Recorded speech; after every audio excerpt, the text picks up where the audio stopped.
Hey everyone! Welcome to day 4 of our 7-day English speaking challenge. I hope you're doing well and feeling motivated. I'm so proud of you for sticking with me up to now. Today we're going to have some fun, we're going to learn, and I promise by the end of this video, you'll feel even more confident speaking English. Today I want to challenge you in a different way. I want to make sure that English starts to feel natural to you, like it's becoming a part of your daily life.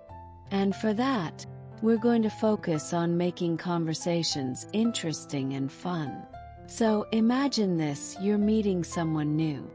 You want to talk to them, but it's not enough to just say, "Hi, how are you?" and walk away. You want to keep the conversation going, right? You want to connect with people, to express your thoughts confidently. And that's what we're going to practice today. It's not just about learning phrases. It's about understanding how to keep the flow of conversation smooth and natural. Let's start with something simple but very effective.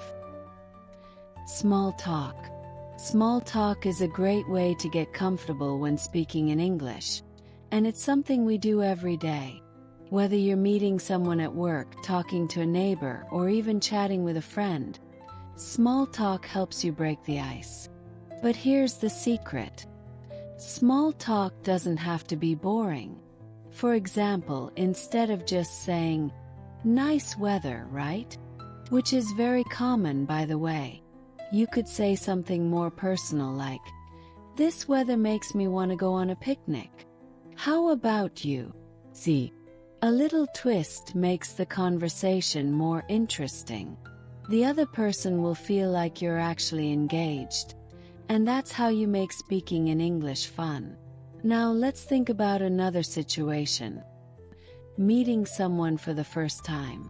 Maybe you feel nervous, and you're not sure what to say.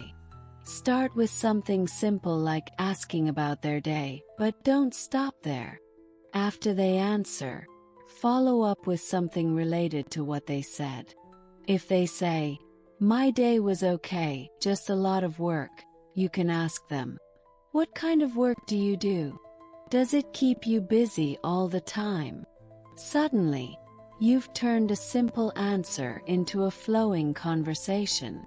But conversations are a two-way street, right? It's not just about asking questions. You need to share something about yourself too.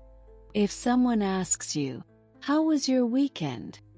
instead of saying, "It was fine," try something like, "It was great. I went to this new restaurant and tried a dish I've never had before." Have you ever tried something new and loved it? See what happened there? You're not just answering.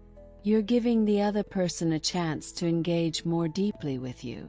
It's all about keeping that balance between listening and sharing. Now let's talk about how to deal with moments when you get stuck. It happens to all of us, even native speakers. Sometimes you'll forget a word or you'll feel like your brain just shuts off. It's okay. Here's what you can do. When you can't remember a word, don't panic. Just use another word to explain what you mean. For example, if you forget the word umbrella, you can say, "The thing that protects you from the rain." The most important thing is to keep speaking, even if it's not perfect. Trust me, people will understand you, and they'll appreciate the effort. You know what makes a conversation even better? Humor. Don't be afraid to laugh at yourself, especially when you make a mistake. If you accidentally say something wrong, smile and correct yourself. People love it when you don't take yourself too seriously. It makes you more approachable, and it shows that you're confident enough to keep going, even when things aren't perfect. Here's a funny story from my own experience. I was once trying to explain something about my day to an English speaker, and instead of saying, "I cooked pasta," I accidentally said, "I cooked myself in the kitchen." The person just laughed and I laughed too. We had a great conversation after that because I didn't let the mistake stop me. I just corrected it and moved on. This is the kind of attitude I want you to have. Mistakes aren't failures. They're just stepping stones to becoming better. Speaking of confidence, I want to take a moment to remind you how far you've come. Do you remember how you felt on day one of this challenge? Maybe you were nervous, unsure of yourself, or afraid to make mistakes. But look at you now. You've been practicing, learning, and growing every day. I can tell you're already more comfortable with English than you were before. And that's something to celebrate. Let's take a moment to think about your goals. Why are you learning English? Maybe it's for work, travel, or connecting with people from different cultures. Whatever your reason, keep it in mind as we move forward. Every time you feel frustrated or stuck, remember why you started this journey. Your motivation will keep you going, even on the tough days. Now, before we end day 4, I want to give you something practical you can do right now. I want you to think of a topic that you're passionate about. Could be anything: music, sports, fashion, cooking, anything at all. Once you have that topic in mind, I want you to talk about it in English. Pretend you're explaining it to a friend who knows nothing about it. You'll find that when you're talking about something you love, the words will come more naturally, and you'll enjoy speaking English even more. And one last thing, don't be afraid to push yourself. Challenge yourself to speak English in situations that feel a little bit uncomfortable. Maybe it's ordering food at a restaurant, asking for directions, or even just making small talk with a stranger. The more you practice in real-life situations, the more natural it will feel.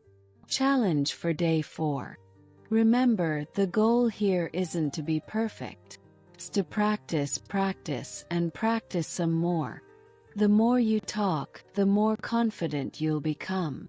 After recording yourself, listen to the playback. It might feel awkward at first, but this is a powerful way to track your progress. You'll notice areas where you can improve, and that's exactly what we're aiming for. Constant growth. Once you've recorded your 2-minute talk, try to extend it. Talk for another 2 minutes, but this time try to use some new words, phrases, or expressions you've learned during this challenge. Think of it as a snowball effect. The more you practice, the bigger your progress becomes. Bonus tip: if you feel stuck while talking, just pause, take a breath, and continue. Fluency comes with time, and it's completely normal to have moments where you need to gather your thoughts. Don't let those moments discourage you. Final thoughts. As we wrap up day 4, I want you to reflect on how far you've come in just a few days. Learning a language is not easy, and sticking to this challenge shows that you are dedicated to mastering English. The key to becoming fluent is consistency. Even on days when you don't feel motivated, just taking a few minutes to practice will make a huge difference over time. You've already conquered so many fears. Speaking out loud, making mistakes, trying new phrases. Every step you take brings you closer to becoming a confident English speaker. Here's something important to remember. English is not just a subject to learn. It's a skill you can use in everyday life. The more you incorporate it into your conversations, thoughts, and activities, the more natural it will feel. Whether you're practicing with a friend, watching a movie in English, or simply thinking to yourself in English, you're building those essential skills every day. So give yourself some credit. You're doing amazing work. Here's a quick list of some important vocabulary that you can try to incorporate into your conversations. 1. Engage. To actively participate or get involved in something. Example: I love to engage in conversations about travel. Flow. To move or progress smoothly. Example: Once the conversation started, it just flowed naturally. 3. Confidence. The feeling of being sure about your abilities. Example: speaking with confidence can help you make a great impression. 4. Awkward, uncomfortable, or uneasy.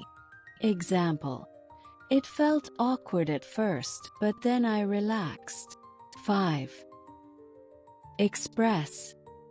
To communicate your thoughts or feelings. Example: it's important to express yourself clearly in any language. 6. Overcome. To successfully deal with or conquer a challenge. Example: you've already overcome so many challenges in this journey. Let's finish off with a few motivational quotes to keep your spirits high. 1. The expert in anything was once a beginner. You started this challenge with a goal, and every day you're becoming an expert in English. 2. Success is the sum of small efforts, repeated day in and day out.